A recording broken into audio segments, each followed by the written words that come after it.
तो hello everyone, welcome back to my channel. तो video title आपने देख लिया होगा। इस वीडियो में हम लोग ये डिस्कस करने वाले हैं कि how I got my first job in HSBC. अब जो चीज़ मैंने थंबनेल पे नहीं लिखा है वो ये है कि मैं आपको ये चीज़ बताऊंगा कि 2 साल का एमबीए जर्नी जो रहता है आपका वो कैसा होता है। सबका मेन गोल है फाइनल प्लेसमेंट, ठीक है। बट इसके पहले आपका 2 साल कैसा होता है उस चीज़ पे डिस्कस करेंगे।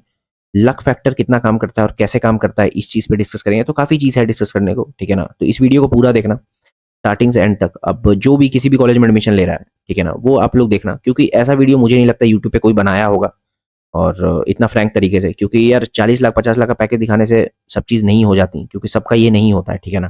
तो इससे बस व्यूज़ आते हैं और कुछ नहीं होता, वीडियो में सच्चाई नहीं होती है। तो चलो डिस्कस करते हैं वीडियो में डायरेक्टली। तो ये रहा थंबनेल। अब ये कुछ गुडीज़ थी यार, ये सबको मिलती है सबके कंपनी में, तो ये मैंने अटैच किया था और मेरी प्रोफाइल में डिस्कस करूँगा। गैप ईयर्स में बताऊंगा कितना है और क्या इंपैक्ट डालता है। मैंने एक वीडियो गैप पे भी बनाया है, अगर किसी को डिटेल्स में जानना हो तो वो वीडियो देख लो, ठीक है। उसके बाद एकेड्स मेरा थोड़ा खराब है। अब देखो काफ़ी लोग का एकेड्स खराब रहता है, इस चीज़ पे मैं बताता हूँ, थोड़ा सा डिस्कस करते हैं। एकेड्स काफ़ी लोग का थोड़ा सा पुअर रहता है, क्यों? क्योंकि सबका प्लान एमबीए का नहीं रहता। और जब बनाते हैं एमबीए का प्लान तो उनको ये नहीं पता रहता कि यार एकेड काम आने वाला है। और सबका फैमिली बैकग्राउंड यार बहुत स्ट्रांग नहीं होता पढ़ाई लिखाई में, मतलब हर लोग बहुत अच्छे फैमिली बैकग्राउंड से नहीं आते पढ़ाई लिखाई में। सबका ग्रेजुएशन एसआरसीसी से नहीं होता है। बट क्या नहीं है मेरा यहाँ से ग्रेजुएशन तो मैं कुछ अच्छा कर सकता हूँ? तो ऑब्वियसली हाँ कर सकता हूँ, ठीक है। तो वही चीज़ है, एकेड काफ़ी लोग का पुअर रहता है, बट कितना इम्पैक्ट डालता है मैं उस चीज़ पे बात करूंगा, ठीक है ना। और सीजीपीए पे बात करेंगे, मेरा सीजीपीए एमबीए का क्या है, ग्रेजुएशन का क्या है, क्योंकि कहीं ना कहीं ये थोड़ा सा इंपॉर्टेंट होता है और बताऊंगा, मैं क्लैरिटी दे दूंगा कि क्या है क्या नहीं। उसके बाद आप डिसाइड करना कि इंपॉर्टेंट होता है कि नहीं होता, ठीक है ना। तो चलो वीडियो स्टार्ट करते हैं। तो मैं पहले अपने बारे में थोड़ा सा बता दूं। मैंने अपना ग्रेजुएशन 2021 में कंप्लीट किया है, बीबीए, ठीक है ना। बीबीए मैंने किया ग्रेजुएशन में। और एमबीए मैंने 2024 में कंप्लीट किया है इसी साल, ठीक है। अब कौन से कॉलेज से मैंने किया है वो आप थोड़ा सा कुछ वीडियो देखोगे पहले का तो आपको पता चल जाएगा। मैंने एमबीए इन फाइनेंस किया है और मैं फ्रेशर हूँ, ठीक है ना, मैं फ्रेशर हूँ। और अभी मैं right now I am working in HSBC, ठीक है। तो ये कुछ बैकग्राउंड था मेरा। अब इससे ज़्यादा कुछ है ही नहीं मेरे पास बताने को। और वीडियो आप देखो, धीरे धीरे आपको पता चल जाएगा काफ़ी चीज़। तो चलो डिस्कस करते हैं। अब देखो मेरी प्रोफाइल क्या है, काफ़ी इंपॉर्टेंट क्वेश्चन है ये। ऐसे तो काफ़ी सारा सर्टिफिकेशंस है मेरे पास, मतलब सीएफए वगैरह नहीं है, वो मैं प्लान कर रहा हूँ अभी। बट हाँ काफ़ी सारा सर्टिफिकेशंस है मेरे पास, प्रोफाइल मेरी और भी अच्छी है। लेकिन ये जो बेसिक्स होता है ना, जो बेसिक्स होता है आपका प्रोफाइल का, जो शॉर्टलिस्टिंग क्राइटेरिया में काम आता है, तो वो मैं आपसे डिस्कस कर देता हूँ सो दैट आपको आइडिया लग जाए। क्योंकि काफ़ी लोग का मैंने बोला प्रोफाइल खराब है थोड़ा सा, उनको थोड़ा सा डर रहता है कि यार क्या होगा क्या नहीं होगा। तो मैं बता दूं कि मेरी क्या प्रोफाइल है। देखो 10th में मेरा 8.4 सीजीपीए है, ठीक है। उसके बाद ये मतलब डिसेंट है, इतना चलता है। कौन सी प्रोफाइल डिसेंट रहती है? देखो 8 8 8 ऐसा प्रोफाइल डिसेंट रहता है, ठीक है ना। 7 भी चलता है, अगर 1 2 में 7 है तो चलता है, बट 6 थोड़ा सा बेकार हो जाता है, ठीक है ना। 8 8 8 चलता है, ठीक है ना, इस तरह की प्रोफाइल चल जाती है। तो मेरा 10th में है 8.4 सीजीपीए। उसके बाद 12th में 64%। अब क्या मैं बेवकूफ़ हो गया था, क्या हो गया था यहाँ? तो नहीं, मैं कुछ चीज़ में बिजी हो गया था जो कि काम की नहीं थी, ठीक है ना। तो वही चीज़ है, 64% है यहाँ पे। लेकिन हाँ मैं आपको एक चीज़ बताता हूँ। देखो प्रॉब्लम कब आता है, जब आप 60% से नीचे रहते हो। जब आप 60% से नीचे रहते हो तो शॉर्टलिस्ट में इशू आने लगता है, ठीक है ना। कैसा इशू आने लगता है मैं बताऊंगा वो चीज़, यहाँ पे मैं वो चीज़ बता दूंगा, ठीक है ना, कैसा इशू आता है, क्योंकि मेरा भी एमबीए में कम हो गया है। तो 60% से जब आपका नीचे रहता है तो इशू आने लगता है, ठीक है ना, शॉर्टलिस्ट नहीं होते हो। तो मेरा 12th में 64% था, तो ये इशू नहीं दे रहा है, ठीक है ना, ये प्रॉब्लम कोई क्रिएट नहीं किया। उसके बाद ग्रेजुएशन यार मेरा 7.6 सीजीपीए है, और ये भी क्यों है, ये थोड़ा सा कोविड की वजह से हो गया है, ठीक है ना। बीच में कोविड आ गया था और मार्क्स मेरा शूट अप कर गया, क्योंकि ऑब्वियसली चोरी चल रही थी एग्जाम में, तो वो चीज़ है, ठीक है ना। तो बीबीए मेरा है 7.6 सीजीपीए, ये भी प्रॉब्लम नहीं देता है, ठीक है। अब मेरा 1 साल का गैप है। अब काफ़ी लोग का देखो डाउट है कि गैप में क्या होता है। देखो गैप में कोई इशू नहीं होता, मैंने गैप वाली वीडियो में बताया है, उसको एक बार डिटेल्स में देख लेना। गैप कोई इशू क्रिएट नहीं करता है, ठीक है ना।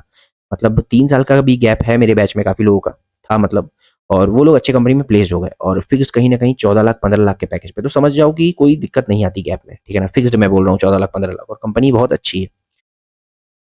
तो गैप इशू नहीं देता है, ठीक है ना, गैप इशू नहीं देता है। डिटेल्स में देखना हो कि गैप को कैसे फुलफिल करें, या गैप को मान लो कि मेरा 3 साल का गैप है और मैंने उसको फुलफिल भी नहीं किया, तो एमबीए में क्या ऐसा करें कि वो गैप मेरा प्रॉब्लम ना दे। तो एक बार वो वाली गैप वाली वीडियो देख लेना, आपको पता चल जाएगा कि क्या करना है क्या नहीं, ठीक है। अब देखो एमबीए मेरा बात करें अगर पीजी का, तो मेरा है इसमें 57%, ठीक है ना। ये कम क्यों रह गया? देखो यार, कम इसलिए रह गया क्योंकि मैं यहाँ अपने इंटरेस्ट पे फोकस कर रहा था, ठीक है ना। मैं अपने इंटरेस्ट वाली चीज़ों पे फोकस कर रहा था। मैं एमबीए के जो सिलेबस रहते हैं, करिकुलम रहते हैं, उस पे ज़्यादा फोकस नहीं किया मैंने, ठीक है ना। और मुझे इतना क्लैरिटी हो चुकी थी इस टाइम पे, ठीक है ना, इतना क्लैरिटी हो चुकी थी इस टाइम पे कि अगर तुम कुछ पर्टिकुलर चीज़ करते हो, जैसे कि मेरा फाइनेंस है, ठीक है ना। अगर तुम कुछ पर्टिकुलर चीज़ करते हो तो तुमको इरेलीवेंट चीज़ों के सब्जेक्ट के पीछे भागने की ज़रूरत नहीं। तो मेरा मार्क्स बहुत कम था कुछ सब्जेक्ट्स में, जैसे एचआर हो गए, मार्केटिंग हो गए, ठीक है ना। मैं प्रोजेक्ट वगैरह ज़्यादा करता नहीं था और पढ़ाई भी मैं ज़्यादा करता नहीं था। मैं एग्जाम के एक दिन पहले सोते ही रहता था, ठीक है। मतलब पूरे एमबीए में अगर मैं बात करूँ मेरे ग्रेड्स के बारे में, तो मेरा ए है बस डेरिवेटिव्स में। डेरिवेटिव्स में तो क्या मैं डेरिवेटिव्स पढ़ता था? नहीं, ये भी नहीं पढ़ता था मैं। तो ये मुझे पहले से आता था, तो उसका है बस, ठीक है। बाकी मैं पढ़ता नहीं था, इसीलिए मेरे कम है। क्या लाना बहुत मार्क्स टफ है? नहीं, बिल्कुल भी टफ नहीं है। देखो, रिलेटिव ग्रेडिंग होती है।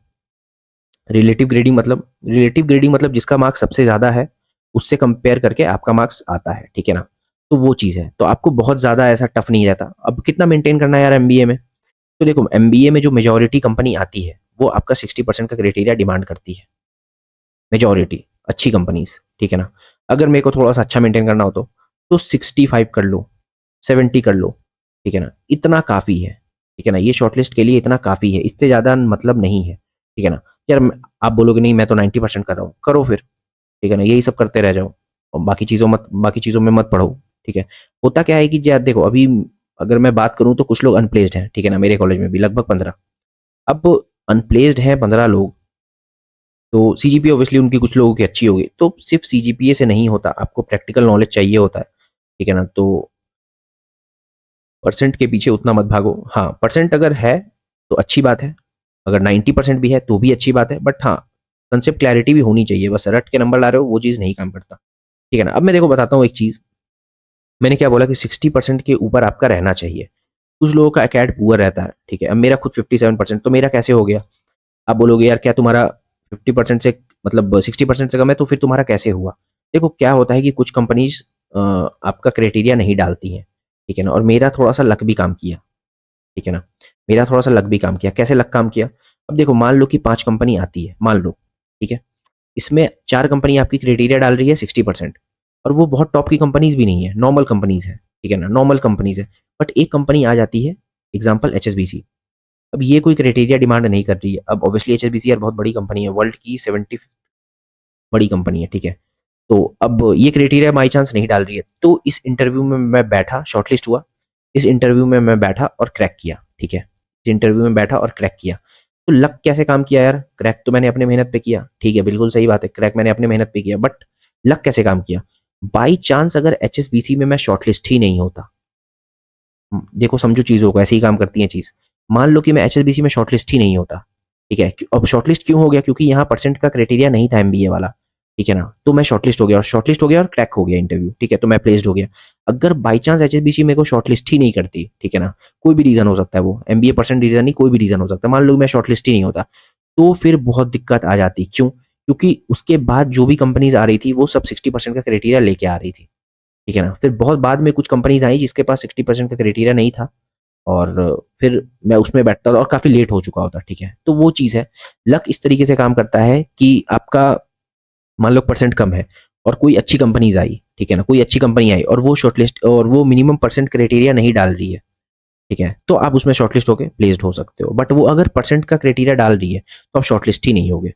तो इसी तरीके से मेरा लक काम किया कि एचएसबीसी शॉर्टलिस्ट क्राइटेरिया नहीं डाल रही थी और मैंने केवल और केवल कंसेप्ट के बेसिस पे प्लेसमेंट ले लिया, ठीक है। तो वो चीज़ है, ऐसे लक काम करता है। अब कैसा, कौन सी कंपनी क्राइटेरिया डालती है? देखो, मेजोरिटी कंपनी क्राइटेरिया डालती है। अब क्राइटेरिया नहीं डालने का मतलब क्या होता है? देखो, अगर कोई कंपनी क्राइटेरिया नहीं डाल रही है तो मे बी वो कंपनी का ऐसा सोचना होगा कि यार कि पास्ट एकेड क्यों देखें, कैंडिडेट इंप्रूव करता है और अभी इंप्रूव कर लिया होगा, और चलो उसका इंटरव्यू देखते हैं कि कैसा परफॉर्म करता है। अगर इंटरव्यू में अच्छा परफॉर्म किया तो हम उसको ले सकते हैं, ठीक है ना। और मार्क्स वगैरह के बेसिस पे यार देखो, कंपनीज ऑब्वियसली जज कर सकती है तुमको, बट करना नहीं चाहिए। क्यों? क्योंकि आपने देखा होगा काफी बार, एमबीए वगैरह तो छोड़ो यार, कैट वगैरह कोई एग्जाम ही नहीं है, ठीक है ना। यूपीएससी वगैरह अगर हम बात करें, यूपीएससी अगर हम बात करें तो काफ़ी कैंडिडेट जो रहते हैं उसमें कोई 10th फेल रहता है, कोई 9th फेल रहता है। तो अगर ऐसे क्राइटेरिया कोई कंपनी डालने लगे कि नहीं तुम्हारा कभी बैक लग गया है, मतलब ऐसे अगर कोई एग्जाम क्राइटेरिया डालने लगे कि तुम्हारा कभी बैक लग गया, फेल लग गया और तुम एग्जाम नहीं दे पाओगे, तो ये एक गलत चीज़ है, ठीक है ना? क्योंकि ठीक है, सबका अपना पास्ट रहता है यार, अब मैं उस चीज़ पे डिस्कस नहीं करूँगा, बट ऐसा होता है। ऐसा नहीं कह सकते अगर कोई कंपनी परसेंट का क्राइटेरिया नहीं डाल रही है तो वो कंपनी खराब है, नहीं ऐसा नहीं कह सकते, ठीक है ना? तो ये चीज़ दिमाग में बैठा लो। तो जिसका एकेड भी थोड़ा सा खराब है तो आपको यही चीज़ फेस करना पड़ सकता है कि मान लो कि कॉलेज में 10 कंपनी आ रही है, ठीक है? तो उसमें से 2-3 कंपनी परसेंट का क्राइटेरिया नहीं डालेंगी और आपको इसी 2-3 कंपनी को टारगेट करना है और हार्ड वर्क करना है सो दैट आप 2-3 कंपनी में चले जाओ। उसके बाद कितना मैटर करेगा? देखो, अगर इस 2-3 कंपनी में आप प्लेस्ड हो जाते हो, उसके बाद 2-3 साल काम करते हो, फिर जब आप स्विच करते हो किसी भी अच्छी कंपनी में, ठीक है ना? किसी भी अच्छी बड़ी कंपनी में, तो उसके बाद आपका वर्क-एक्स देखा जाता है। उसके बाद आपका वर्क-एक्स देखा जाता है। उसके बाद ये परसेंट का क्राइटेरिया उतना मैटर नहीं करता है ना? तो ऐसे इस तरीके से आप इस चीज़ को सरपास करके आगे बढ़ सकते हो करियर में, ठीक है? तो ये एक तरीका है। मेरा भी एमबीए का परसेंट कम है, बट अभी मैं प्लेस्ड हो गया हूँ और ये अच्छी कंपनी है फाइनेंस की। अब मुझे स्विच करने में ईज़ी होगा। क्यों? क्योंकि यार ये ऑब्वियसली एक ब्रांड है। ये ऑब्वियसली एक ब्रांड है, ठीक है ना? तो वो चीज़ है। मेरा लक थोड़ा-सा अच्छा था, तो इसी वजह से ऐसे इस तरीके से थोड़ा-सा लक काम करता है। एक चीज़ और है लक पे, मैं बात करूँगा थोड़े वीडियो के आगे, बट ये मेरी प्रोफ़ाइल है इस तरीके की, तो मैंने आपको बता दिया। बहुत कोई तोड़-फोड़ प्रोफ़ाइल नहीं है। कुछ सर्टिफ़िकेशंस है मेरे पास बस, बट जो बेसिक प्रोफ़ाइल होती है 11-12 मतलब 10-12 तो वो ये ऐसा है, ठीक है ना? बहुत कोई तोड़-फोड़ नहीं है, बट नॉर्मल है, ठीक है? और चल जाता है काम नॉर्मल में, स्पेशली टायर 2 में। स्पेशली टायर 2 में, ठीक है ना? क्योंकि टायर 2 में यार प्रोफ़ाइल लोगों की ऐसी ही रहती है और कुछ लोगों की अच्छी भी रहती है, बट टायर 1 में थोड़ा-सा दिक्कत आने लगता है यार, क्योंकि टायर 1 में कॉम्पीट करने में बहुत दिक्कत आएगा क्योंकि सबके प्रोफ़ाइल में बहुत अच्छी-अच्छी कॉलेज रहते हैं।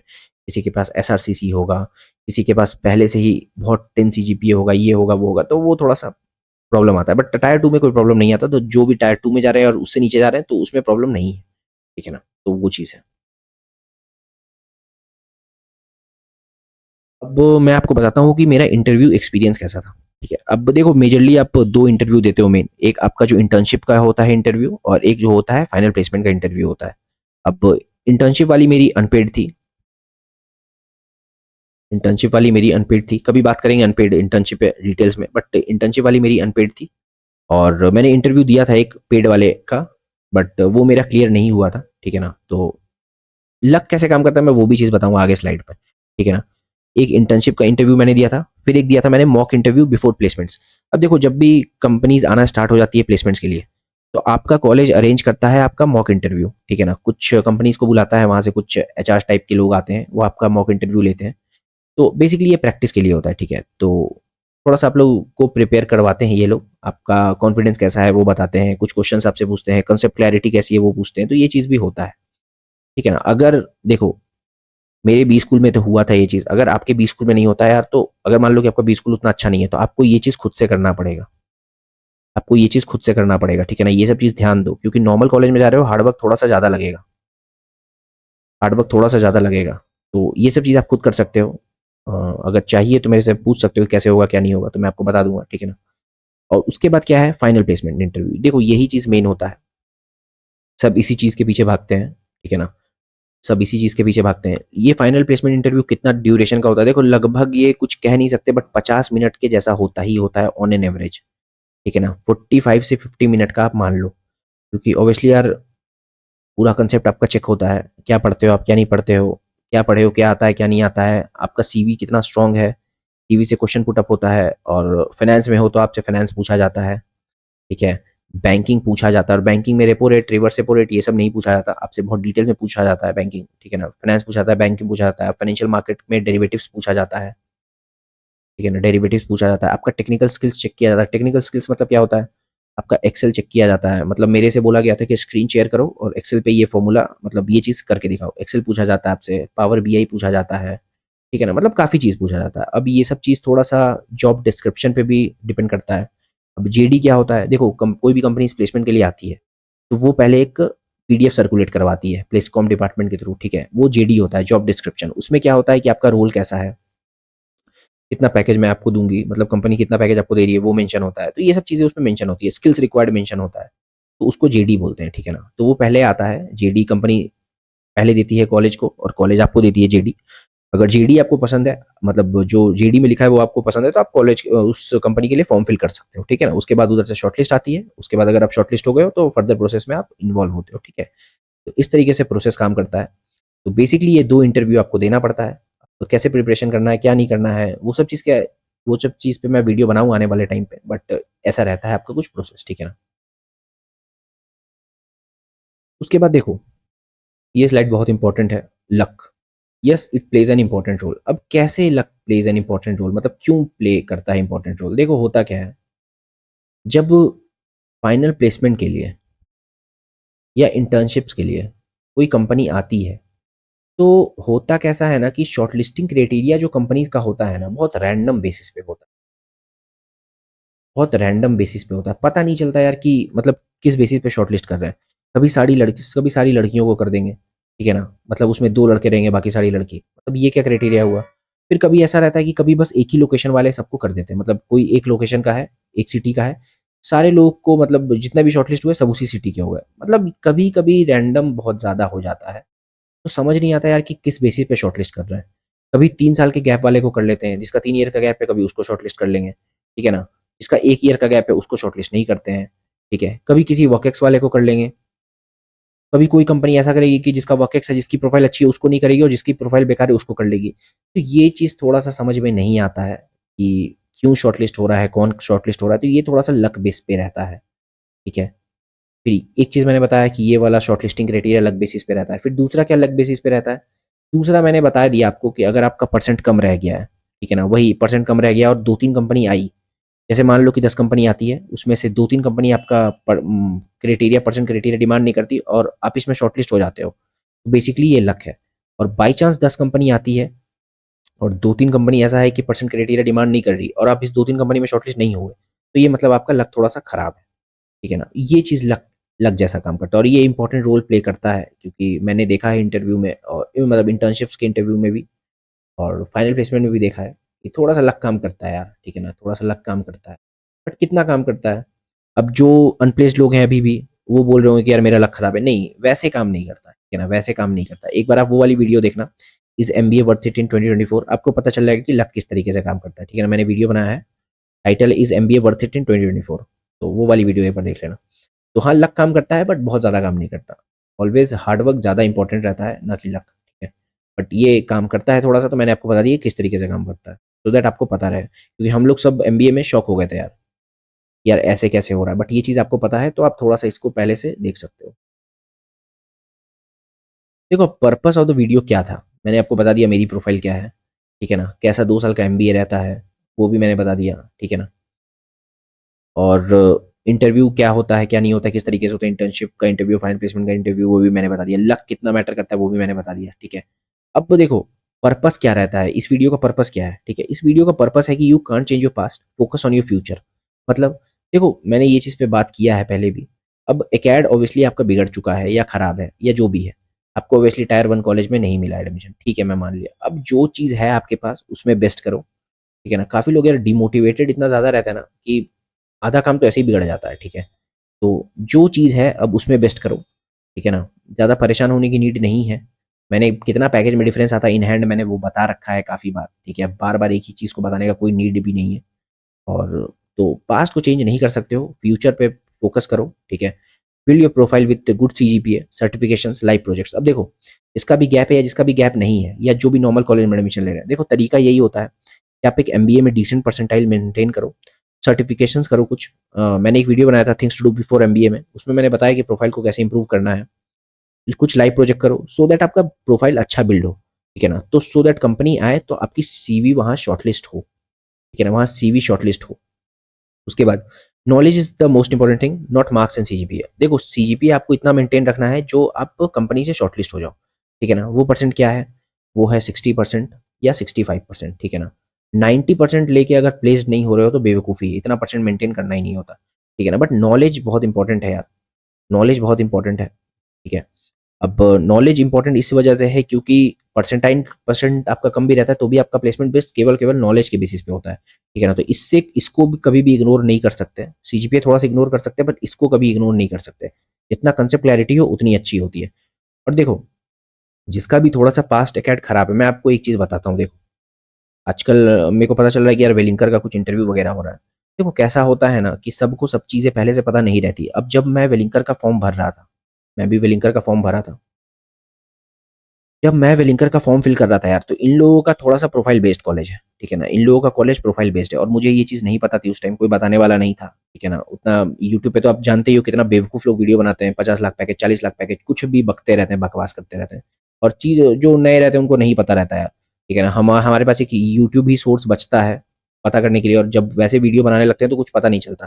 तो वेलिंकर यार तुम्हारा प्रोफाइल बेस्ड कॉलेज है, ठीक है। मेरा था 98%, 98.10% ऐसा कुछ, ठीक है। और प्रोफाइल मेरी बहुत अच्छी नहीं थी, मैंने आपको बता रखा है, अभी अभी बताया था प्रोफाइल। तो वेलिंकर प्रोफाइल बेस्ड कॉलेज है। अब मैं जब वेलिंकर का फॉर्म फिल कर रहा था, तो वहाँ पे काफ़ी चीज़ मेंशन था, जैसे तुम्हारे पास कोई नेशनल लेवल सर्टिफिकेशन हो, स्टेट लेवल कुछ जीता हो, ये करा हो, वो करा हो, एक्स्ट्रा करिकुलर करा हो। अब मेरे पास यार कुछ था ही नहीं। तो मैं बहुत ज़्यादा उस दिन डिप्रेस हो गया था। मेरे को वो दिन आज भी याद है। मेरे को वो दिन आज भी याद है। मैं थोड़ा-सा डिप्रेस हो गया था। मैं फॉर्म भर रहा था दोपहर में बैठ के, सुबह में बैठ के, और मैं डिप्रेस हो गया था। और मैंने नाश्ता भी नहीं किया था कि पता नहीं यार क्या है ज़िंदगी में, कुछ सही नहीं चल रहा। मेरे को अभी भी इंस्टाग्राम पे मैसेज आता है कि मेरी लाइफ़ में कुछ सही नहीं चल रहा, ये नहीं चल रहा, वो नहीं चल रहा। देखो मैं बताता हूँ, मेरे को भी उस दिन बहुत डिप्रेशन में चला गया मैं, मतलब थोड़ा-सा कि क्या है यार, इतना एमबीए इतना डिफ़िकल्ट है क्या, कि मतलब मैं प्रोफ़ाइल भी, मतलब ये नेशनल लेवल नहीं है, स्टेट लेवल नहीं है, कुछ नहीं है मेरे पास, तो मैं कैसे एमबीए करूँगा? बट वो मैं कॉलेज ही गलत सेलेक्ट कर रहा था, क्योंकि वो प्रोफ़ाइल बेस्ड कॉलेज है, ठीक। प्रोफ़ाइल बेस्ड कॉलेज में आपका प्रोफ़ाइल अच्छा होता है, तो आप कम परसेंटाइल पे भी एंट्री ले जाते हो। अब 98.10 पे भी वेलिंकर का कॉल नहीं आया था मेरे पास, तो मैं थोड़ा-सा सैड हो गया था, क्या चल रहा है, क्या नहीं चल रहा है। बट वो चीज़ है ना कि आपको समझना पड़ेगा, ठीक है ना? आपको ये समझना पड़ेगा। अब मेरे से 1-2 लोग बोलते हैं कि मेरा लाइफ़ बहुत ख़राब है, मेरा ये बहुत ख़राब है, इंस्टाग्राम पे बोलते हैं, बट ऐसा नहीं होता, ठीक है ना? सबका अपना लाइफ़ होता है और सबका एक पेस होता है चलने का, ठीक है? इतना पैनिक नहीं कर सकते। अब एक चीज़ मैंने यहाँ और लगाया है, अब ये है फिश, ठीक है ना? अब काफ़ी लोग वेस्ट बंगाल के, बट इसको यहाँ खाना नहीं है, ठीक है? तो देखो, कैसा होता है कि सबका एक अलग रेस होता है ना? सबका एक अलग रेस होता है। अगर पानी में मछली जा रही है और मछली के बीच में तुम बोलोगे इस घोड़े को कि यार तुम भी दौड़ो और रेस लगाओ इनके साथ, घोड़ा ऑब्वियसली हार जाएगा, ठीक है ना? घोड़ा ऑब्वियसली हार जाएगा, बट क्योंकि इसका ये रेस ही नहीं है, ठीक है ना? इसको पानी में दौड़ने के लिए नहीं बनाया गया है। तो आपको ये चीज़ समझना पड़ेगा कि सबका लाइफ़ एक जैसा नहीं होता, सबका चलने का पेस अलग होता है, सबका स्ट्रेंथ अलग होता है। मेरा स्ट्रेंथ ऑब्वियसली ये नहीं था, मैं बताता हूँ। मेरा स्ट्रेंथ ये नहीं है, ठीक है ना? मेरा स्ट्रेंथ ये नहीं है, मेरा स्ट्रेंथ ये नहीं है। मेरा स्ट्रेंथ क्या है फिर? वो आने वाले टाइम पे मैं बता दूँगा और ऑब्वियसली पता चल ही जाएगा कि मेरा स्ट्रेंथ क्या है। तो इस रेस में मैं गलत दौड़ रहा था, ठीक है ना? ये रेस है ही नहीं मेरा। तो लेकिन हाँ, फैमिली बैकग्राउंड वैसा कुछ नहीं रहता है, तो आपको करना पड़ता है। ऑब्वियसली अगर मेरा बिज़नेस रहता कुछ घर पे, तो मैं ये सब चीज़ में ज़्यादा इन्वॉल्व होता नहीं, बट वही है, कुछ चीज़ नहीं है घर पे, तो आपको बेस तो बनाना पड़ेगा ना यार, बेस तो बनाना पड़ेगा, ठीक है? तो वो चीज़ है, ठीक है ना? इसी वजह से मेरा ये सब थोड़ा कम रह गया और थोड़ा डिस्ट्रैक्शंस भी था, ये चीज़ नहीं है, बट यार ये सब चीज़ में मेरा मन नहीं लगता। यहाँ पे कोई डिस्ट्रैक्शन नहीं था, बट यहाँ पे मेरे को चीज़ें समझ में आ गई थी यार कि क्या काम करता है लाइफ़ में और क्या काम नहीं करता, ठीक है ना? ये मेरे को बहुत बेहतर पता चल चुका था और ये आपको भी पता चल जाएगा धीरे-धीरे, ठीक है ना? ये बहुत पावरफुल चीज़ होता है। तो मैं उस चीज़ के पे काम कर रहा था, मेरे को इतना मार्क्स वगैरह मैटर नहीं किया और प्लेसमेंट हो गया। क्यों हो गया वो भी मैंने बता दिया कि थोड़ा-सा लक बेस्ड था चीज़, तो काम कर गया। तो वही चीज़ है, जिसका भी थोड़ा-सा नॉर्मल कॉलेज में एडमिशन हो रहा है यार, इतना पैनिक करने की कोई नीड नहीं है, ठीक है ना? इतना पैनिक करने की नीड नहीं है, सबका एक अपना पेस होता है और एटीट्यूड बहुत इंपॉर्टेंट होता है यार। आदमी का एटीट्यूड बहुत इंपॉर्टेंट होता है। आदमी जीतता सबके सामने बाद में और पहले अपने पहले मन में खुद जीत जाता है। क्यों? क्योंकि एटीट्यूड उसका बहुत इंपॉर्टेंट होता है। अगर तुम पहले ही सोच सोच के बैठ जाओगे कि यार मेरा कुछ नहीं होगा, मेरा करियर खराब है, मेरा ये खराब है, मेरा वो खराब है, तो यार तो तुमको दुनिया जीतने भी नहीं देगी फिर, ठीक है ना? थोड़ा-सा मोटिवेटेड रहो, इतना पैनिक करने का कोई नीड नहीं है, ठीक है ना? अपने नॉलेज पे ध्यान दो और किस तरीके से क्या चीज़ें करनी है, लक कैसे काम करता है, मैंने काफ़ी चीज़ डिस्कस कर लिया है। एक बार मैं देख लेता हूँ कि कुछ छूटा तो नहीं है। और एक चीज़ और देखो, कुछ लोग फ्रेशर हैं, बट ये चीज़, अगर कॉलेज में जा रहे हो और किसी के पास वर्क एक्स है और तुम ये चीज़ सोच रहे हो यार कि उससे काफ़ी कुछ सीखने को मिलेगा, तो ऐसा कुछ नहीं होता, ठीक है ना? ये सब चीज़ पे थोड़ा-सा संभल के रहना, क्योंकि वो लोग कॉन्फिडेंस बहुत डाउन कर देते हैं। तुम अगर सोचोगे कि मेरे को कुछ नहीं आता, तो वो लोग और ऐसा बोल देंगे कि हाँ, तुमको तो सच में कुछ नहीं आता। तो कॉन्फिडेंस बहुत डाउन हो जाता है, ठीक है? कॉन्फिडेंस बहुत डाउन हो जाता है, तो ये सब चीज़ करने की कोई ज़रूरत नहीं है। फ्रेशर हो, ठीक है, अच्छा दिमाग है, जाके सीखो, ठीक है ना? चीज़ों को सीखो, किसी पे डिपेंडेंट मत रहो, क्योंकि कोई किसी के पास ऑब्वियसली वर्क एक्स है यार, तो वो अपने लिए बेटर करेगा ना। उसको कुछ चीज़ पता है तो वो अपने लिए बेटर करेगा ना, वो तुमको बताने के लिए थोड़ी आया है। कॉम्पिटिटिव बहुत ज़्यादा माहौल हो जाता है एमबीए में, ठीक है ना? कॉम्पिटिटिव बहुत ज़्यादा रहता है और मतलब कट थ्रोट कॉम्पिटिशन रहता है, तो इतना ज़्यादा सोचो मत, ठीक है ना? अपना काम करो। तो ये स्लाइड मैंने अच्छे से कवर कर दिया था, बट कुछ छूटा तो नहीं है। प्रोफाइल मैंने आपको बता ही दिया। इंटरव्यू एक्सपीरियंस मैंने बता दिया किस चीज़ पे क्वेश्चन पूछा जाता है। बेसिकली आपके सीवी पे क्वेश्चन पूछा जाता है, ठीक है ना? अब सीवी में आप क्या मेंशन करते हो, लाइव प्रोजेक्ट क्या मेंशन करते हो, सर्टिफिकेशंस क्या मेंशन करते हो, वो चीज़ है। और एमबीए में इंपॉर्टेंट सब्जेक्ट कौन सा रहता है अगर आप फाइनेंस चूज़ करते हो तो देखो फाइनेंस चूज़ करते हो तो वही डेरिवेटिव्स रहता है, बैंकिंग रहता है और फाइनेंशियल मार्केट रहता है। और ये चीज़ मैंने आपको बता दिया है, तो इस चीज़ पे प्रिपेयर करना है, ठीक है? कैसे करना है, क्या नहीं करना है, टाइम है अभी। बट मेरा जॉब जब लगा तो 2 साल की जर्नी कैसी थी वो मैंने आपको बता दिया, ठीक है ना? लक इंपॉर्टेंट रोल प्ले करता है बट बहुत ज़्यादा नहीं कि आपको हरा दे, बट हाँ, थोड़ा-सा प्ले करता है ये रोल, ठीक है ना? तो थोड़ा-सा अगर कभी शॉर्टलिस्ट ना हो, कुछ नहीं हो, तो थोड़ा पैनिक होने की कोई ज़रूरत नहीं है, ठीक है ना? पैनिक होने की कोई नीड नहीं है, ठीक है? स्लोली एंड ग्रेजुअली चीज़ें हो जाती हैं। मैं बात करूँगा इंटर्नशिप्स पे, बस अलग वीडियो में, इस वीडियो पे नहीं, ठीक है? पर्पस ऑफ द वीडियो मैंने बता दिया कि मैंने क्यों बनाया था वीडियो, ठीक है ना? पास्ट को आप चेंज नहीं कर सकते हो, फ्यूचर पे फोकस करो। अच्छा से प्रोफाइल अपना बिल्ड करो सो दैट कंपनी या तो शॉर्टलिस्ट हो जाओ। और नॉलेज बहुत इंपॉर्टेंट है यार, मार्क्स सीजीपीए सेकेंडरी चीज़ है, नॉलेज बहुत इंपॉर्टेंट है, ठीक है ना?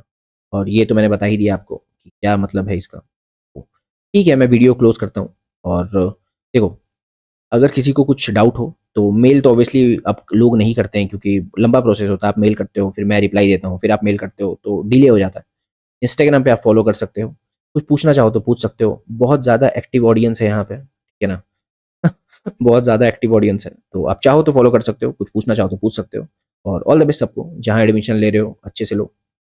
और चैनल पे और वीडियो है, चेक करो, काफ़ी सारा डाउट आपका पहले ही क्लियर हो जाएगा, ठीक है ना? तो थैंक यू, वीडियो मैं क्लोज करता हूँ।